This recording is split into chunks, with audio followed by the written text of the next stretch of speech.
महाराजा हरि सिंह ने उसी विलय पत्र पर हस्ताक्षर किए थे जिसके ऊपर 550 रियासतों ने किए थे।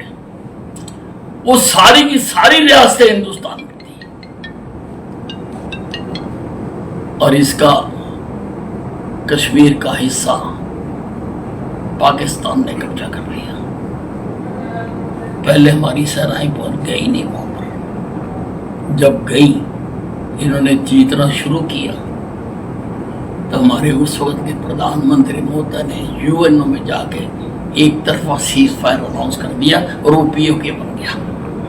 हमेशा के लिए वो मुसीबत बन गया। उसको लेने का एक अवसर आया था। अगर हमारे नेता चाहते तो ले सकते थे।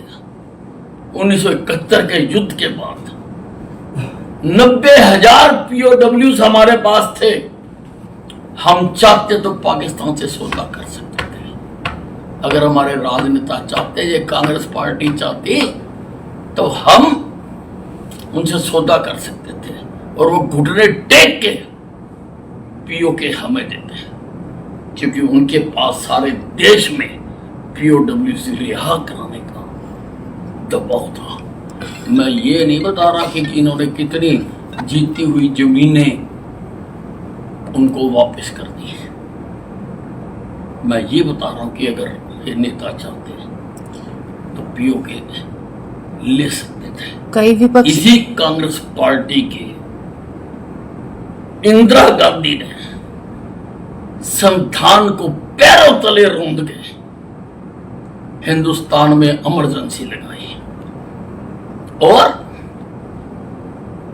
लगभग 1.5 लाख लोगों को बिना कसूर के उठा के जेलों में डाल दिया।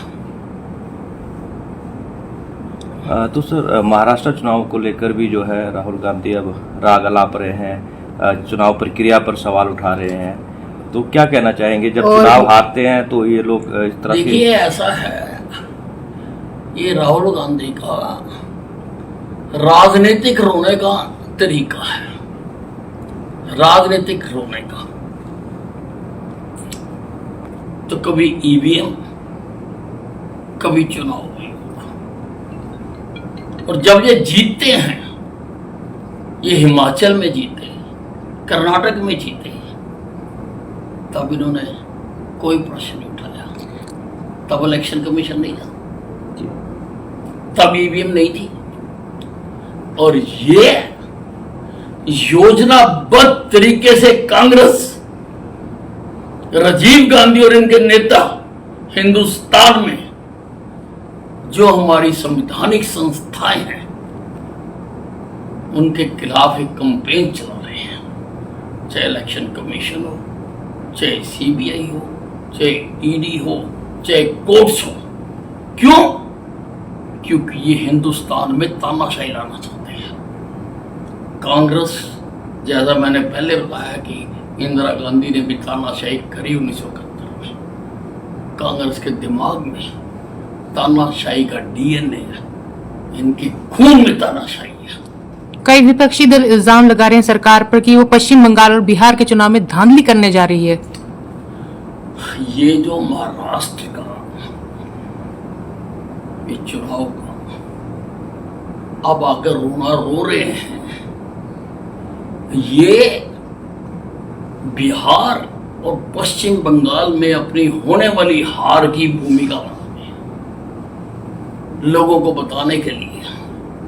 ये पहले से आज क्यों लिखा लेगा, और क्यों आज तक चुनाव आयोग को राहुल गांधी जी ने जाके दरखास्त नहीं दी?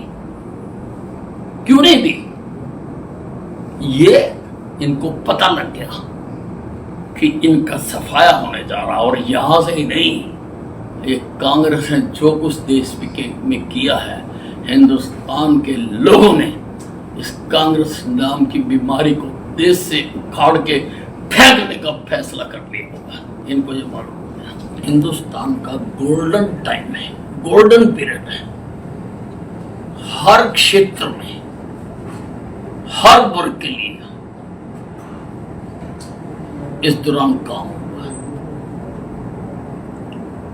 पहले हम डिफेंस में, और वो हमारी ब्रह्मोस मिसाइल का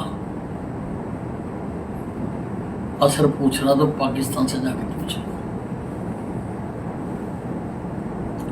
जितने